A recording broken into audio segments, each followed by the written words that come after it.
Class 10th you are studying about the nationalism in Europe.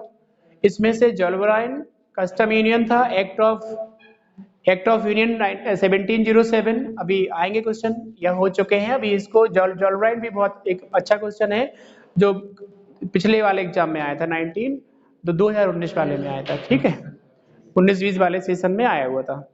अच्छा, अब ये मान के चलिए कि नेशनलिज्म अगर अभी तक भी आपको अगर समझ नहीं आया है या नेशनलिज्म की बात अभी तक आपको नहीं पता है तो फिर उसका ये लेसन का कोई मीन्स नहीं। नेशनलिज्म का मतलब होता है राष्ट्रवाद, राष्ट्र के प्रति दूसरे शासकों को हटा देना, अपने देश से दूसरे लोगों को हटा देना, या अपने पर जो शासन कर रहा है उसे हटा देना। First of all you know that about the date of 1688 firstly remove monarchy from Britain.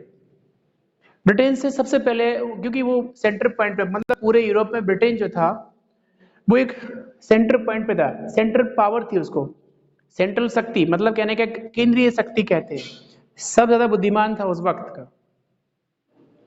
तो इसलिए उसने जो है क्या कर लिया, मोनार्ची रिमूव कर दी। मोनार्ची रिमूव का मतलब होता है कि भैया, क्योंकि पूरे संसार में मोनार्ची का बोलबाला था, प्रिविलेज का बोलबाला था, और डायनेस्टी सक्सेशन चलता था कि राजकुमार हैं तो राजा हैं तो राजकुमार हैं, वरना सारे लोग प्रजा हैं, ठीक है ना। तो अब हमने तुम्हें जोल्बराइन हो गया आपका, अभी नहीं हुआ तो करवा देंगे। दूसरी चीज act of union, these are the very important questions. Act of union, इसको सुन लो। एक्ट ऑफ यूनियन क्या है, 1707 का है। इसमें क्या हुआ था, ग्रेट ब्रिटेन ने स्कॉटलैंड मिला लिया था, और इसी से rising of the United kingdom of Great Britain की शुरुआत हो गई थी। बहुत पुरानी तारीख है, 300 साल के लगभग हो गए। 300 से प्लस ही साल हो गए इसमें। तो हाँ, तो अब ये समझिए कि बहुत पुराना कॉन्सेप्ट है। तो ये जो है एक्ट ऑफ यूनियन में, ये ना कि क्वेश्चन में ऐसा पूछ लेगा, rise of United kingdom of Great Britain.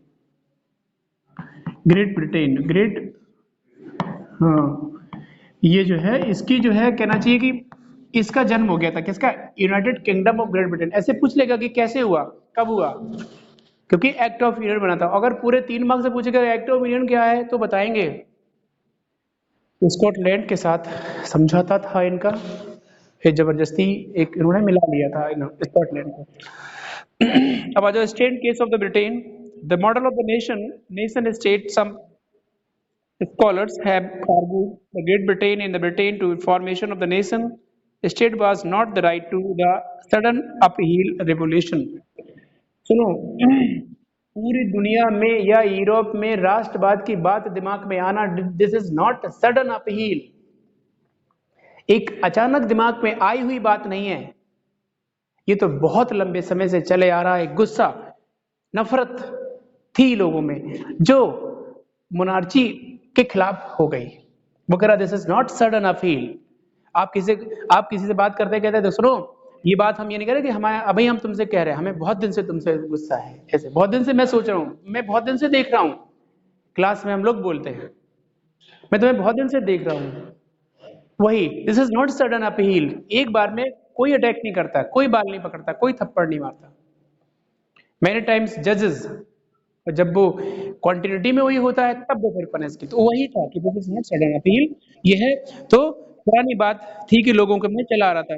It was to result of the long drawn out process.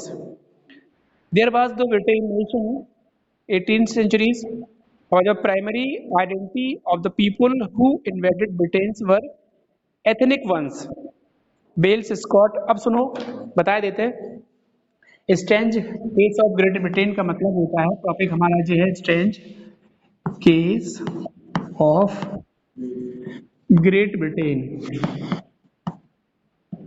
ठीक है। मतलब सबसे पहले ब्रिटेन ने, हमने अभी कहा कि 1688 में सबसे पहले दुनिया में ब्रिटेन ने मोनार्ची को, लेकिन ब्रिटेन की अजीब दास्तान सुनिए।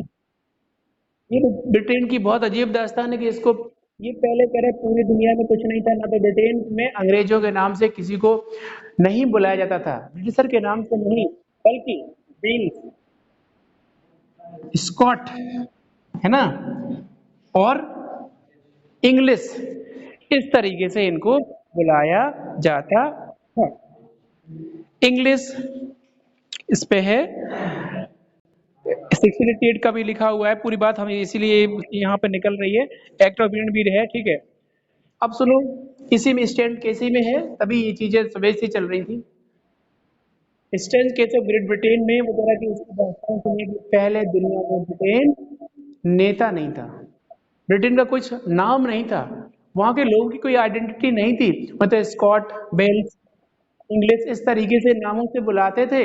लेकिन 1618 के बाद जब उन्होंने को रिप्लेस कर दिया और एक्ट ऑफ यूनियन भी बन गया, तो कहीं ना कहीं फिर जन्म होता है the rise of the United nation of the great Britain. क्योंकि अकल नहीं थी, ठीक है, कोई आइडेंटिटी नहीं थी, ठीक है, लेकिन सबसे पहले उन्हीं में आया जोश। फर्स्ट ऑफ ऑल अंग्रेजों में ही आया, मतलब कहने का ब्रिटिश में ही आया, तभी ये सेंटर पॉइंट पे हो गया। फर्स्ट वर्ल्ड वॉर में भी सेंटर पॉइंट पे था, फर्स्ट उसमें WW1 में भी हीरो यही था। जब रसिया, ब्रिटेन, अमेरिका के साथ मीटिंग हुई तो ये सेंट्रल उसमें थे, एलाइज की मुख्य भूमिका में, अमेरिका तो बाद में आया था, है ना। रसिया को तो इन्वेटेड कर दिया था जर्मन के, उसने जर्मन की सेना में। सेकेंड वर्ल्ड वॉर में नहीं थे, फर्स्ट में नहीं थे, फर्स्ट में एज ए सोल्जर थे, मैसेंजर थे। देखो power from the monarchy 1968 end of the, ठीक है वो बात तुम्हें समझ में आ गई होगी। Act of union 1707 between England and Scotland, ये भी सही है। स्कॉटलैंड की बात अभी हम कर रहे थे इस पे कि जब स्कॉटलैंड और ब्रिटेन के साथ समझौता हो गया, एग्रीमेंट हो गया, वही उसी को कहते हैं 1707 का act of union. This is outcomes of the Act of Union of the 1707 is this rise of the United Nations of Great Britain। अब ब्रिटेन की पावर, इन्होंने forcibly remove the Scottish language, Scotland की major भाषा कौन सी भाषा है, create Britain meant of let England able to impose influence Scotland, British parliament. चलो अभी मतलब कहने का है कि स्कॉटलैंड की भाषा को जबरदस्ती रिप्लेस करके अंग्रेजी को इम्पोज किया गया था स्कॉटलैंड पे, क्योंकि ग्रेट ब्रिटेन बन चुका था। स्कॉटलैंड की पावर खत्म कर दी थी, वहां की कल्चर, एथनिसिटी और लैंग्वेज को रिमूव कर दिया गया था जबरदस्ती से। इतना ही नहीं, अब स्कॉटलैंड के बाद आ जाओ आप Ireland. Ireland Ireland suffer similar phase, divided Catholic and Protestant. हाँ अभी हम लोगों ने स्कॉटलैंड के साथ पढ़ा, स्कॉटलैंड पे उन्होंने अब स्कॉटलैंड को ब्रिटेन से मिला दिया, तो हो गया ये परिणाम जे आ गया। अब आ जाओ आयरलैंड पे। आयरलैंड में कुछ क्रिश्चियन थे, है ना, क्रिश्चियन को दो पार्ट थी, एक था प्रोटेस्टेंट, वो एक था कैथोलिक, है ना, कैथोलिक। प्रोटेस्टेंट को कह दिया भाई तुम सही कर रहे हो। Who is this?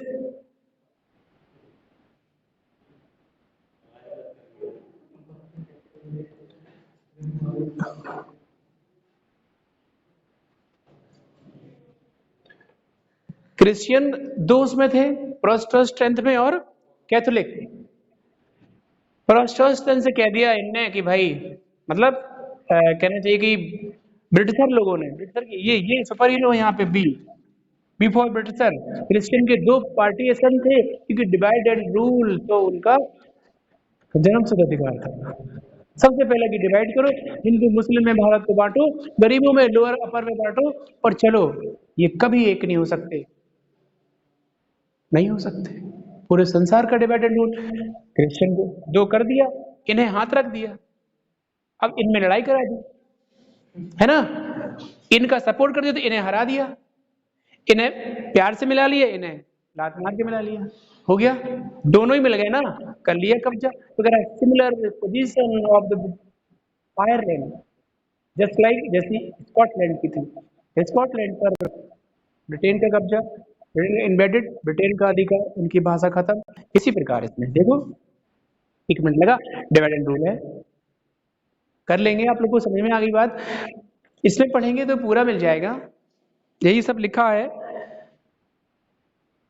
Community over the large Catholic counter country, Catholic revolt against the British dominance were suppressed. After the failed revolt led by bold Tono United Irishmen, Ireland was forcibly incorporated into United Kingdom of the 1808. New British nation was formed, वही सब लिखा हुआ है। 1801 की घटना है ये। वो कह रहा है कि जिस प्रकार एक्ट ऑफ यूनियन में 1707 में स्कॉटलैंड को मिला लिया था, तो rise of the United kingdom of the Ireland, है ना, यूनाइटेड किंगडम इन 1807, फोर्सिबली मतलब बहुत जबरदस्ती उसको मिला लिया। इसके बाद अब दबाना शुरू किया इंग्लिश कल्चर के, इंग्लिश संस्कृति को। The symbol of the new British flag Union Jack, और जब ब्रिटेन ने काफी जगहों पर कब्जा करने के बाद, बहुत इंपॉर्टेंट क्वेश्चन है आएगा, खुद का एक अपना एक नेशनल फ्लैग बनाया जिसे यूनियन जैक के नाम से, ब्रिटिश फ्लैग या यूनियन जैक के नाम से कहते हैं, और खुद का राष्ट्रीय गान बना लिया, और उसको कहते हैं God save our Nobel king, God save our naval king. और जो है क्या कर दिया, इंग्लिश लैंग्वेज पर एक्टिवली प्रमोटेड, और उनकी ओल्डर लैंग्वेज कौन सी थी, इसमें नहीं है, मैग्योर ओल्डर नेशन सर्वाइव्ड। ओवरऑल इनकी भाषा को खत्म कर दिया, कल्चर को खत्म कर दिया, और जबरदस्ती अंग्रेजी थोप दी, शासक हो गए। इसीलिए एक्टिव था उस समय ब्रिटेन, और हमेशा एक्टिव रहा है, और आज भी एक्टिव ही है, नहीं आज भी है। तो इसमें देखो, इसमें एक्ट ऑफ यूनियन, स्कॉटलैंड और आयरलैंड के साथ समझौता, जबरदस्ती उनकी भाषाएं कल्चर को समाप्त कर देना, अपनी भाषा कल्चर को थोप देना। स्कॉटलैंड आयरलैंड आप दोनों समझ लो एक बार, जैसे हमने जर्मनी और इटली करा दिया था, दोनों समझ लो एक बार, किताब में देखो तो पूरी बात क्लियर हो जाएगी ना। दोनों में अंग्रेजी इम्पोज कर दी, उनकी भाषा को फोर्सिबली रिमूव कर दिया। विजुअलाइजिंग नेशन, विजुअलाइजिंग नेशन का मतलब होता है, इसको हम कराएंगे लेकिन इस पर थोड़ा अभी हम वो करते हैं चर्चा। विजुअलाइजिंग नेशन, आज बहुत अच्छे अच्छे वो है इसमें नेशन।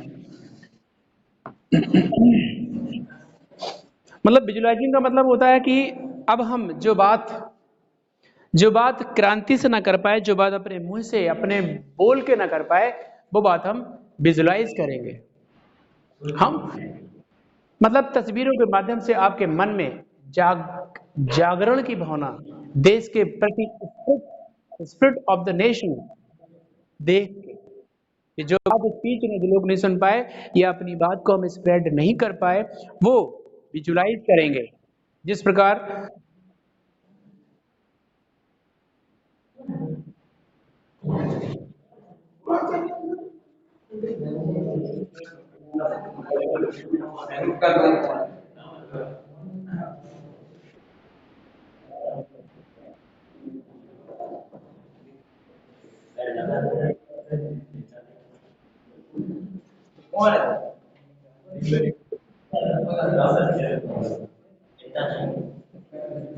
जाओ जाओ जाओ बेटा, आफ्टर द वीडियो अभी हम देख रहे हैं इसको, जुड़े रहिए।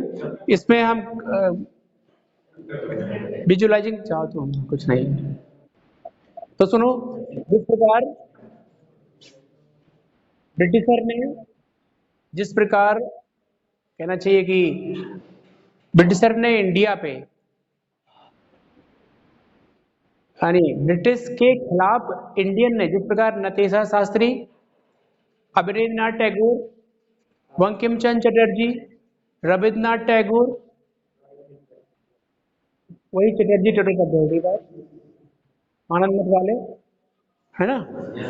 तो उन्होंने भी लोगों के दिल और दिमाग में स्पिरिट डाली थी by the visualise.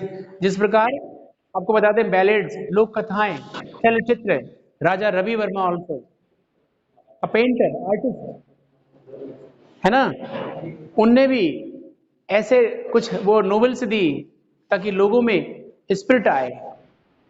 Calendar, diary, folk song, folk dance, folk poetry, छोटे छोटे बच्चों की कविताएं, डांस की किताबें और बैलेड्स, बैलेड मतलब लोक कथाएं निकाली।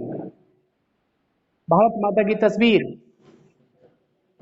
इंडिया की बात कर रहे हैं, मैरियन, और एक और है, क्या नाम है इसका, जर्मेनिया, मतलब फीमेल फिगर को एलिगोरी बना दिया, फीमेल फिगर को बहुत प्रसिद्धि दे दी, एक्टिव दे दी, एक्टिवनेस बता दिया, ताकि पूरी दुनिया के लोग रिस्पेक्ट की भावना में आ जाएं। इस सब के माध्यम से विजुअलाइजिंग वर्ड लोगों में जा रही थी। इसको हम कल फिनिश करा देंगे, लगभग लास्ट ही है ना, ठीक है, ओके बेटा।